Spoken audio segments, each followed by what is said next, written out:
petite astuce à vous présenter. Alors, c'est le cône de couture. Moi, à chaque fois que je voyais les prix des fils, quand il fallait que j'achète du fil, on a toujours besoin de plein de couleurs différentes. Ça me rendait un petit peu folle parce que en plus, on sait jamais ce qu'on achète. Il y a tous les prix.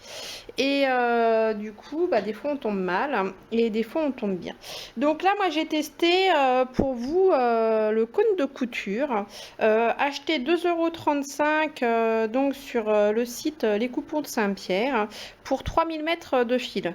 Alors dessus c'est indiqué que c'est du fil pour à coudre et à surfiler, donc je me suis dit pourquoi pas tenter le coup. Vous installez déjà sur la Silvercrest pour pouvoir l'utiliser le petit embout là qui est prévu pour. Hop, ça ressemble à ça de près. Voilà. C'est prévu pour. Après, ils disent de mettre la petite mousse là, mais bon, avec les gros cônes, ça sert pas à grand chose. Alors par contre, évidemment, vu le trou du cône, ça rentre pas bien là-dedans. Donc, enfin, ça rentre trop bien. Donc moi, j'ai pris une ancienne bobine de fil qui était vide. Je la glisse à l'intérieur, voilà, comme ça. Et ce qui fait que hop, après je vise pour insérer mon cône, ce qui fait que c'est bien tenu, enfin mieux tenu. Après par contre pour le haut, du coup, il n'y a pas de... J'ai pas trouvé d'astuce pour pouvoir fermer, bloquer le déroulement ici du cône. Alors, pour faire une couture normale, vous mettez le fil comme d'habitude sur le chemin de couture. Et après aussi pour faire des canettes, vous utilisez aussi le chemin normal. Je vais vous faire voir par contre pour la canette.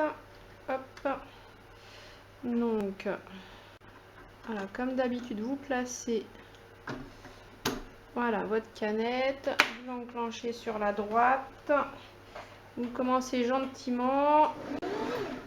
Voilà, une fois que c'est déjà bien pris, vous prenez quelque chose. Moi, je prends un ciseau que j'ouvre un petit peu. Voilà, de cette main-là, vous verrez mieux. Pour bloquer un peu le déroulement du fil.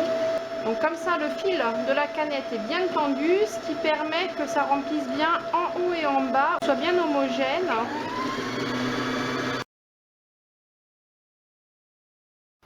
Voilà.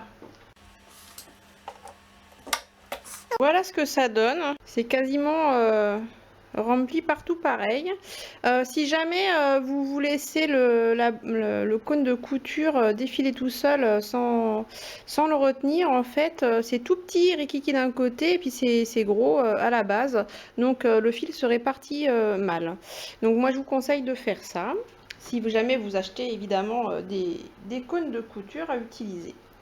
Voilà, c'était tout. C'était la petite astuce du jour. Et puis ça permet de faire des économies. Donc après, je ne sais pas si on peut faire ça avec tous les fils, tous les cônes. Là, celui-ci, c'était vraiment marqué à coudre et à surfiler. Donc en tout cas sur celui-là j'ai pas de souci au niveau du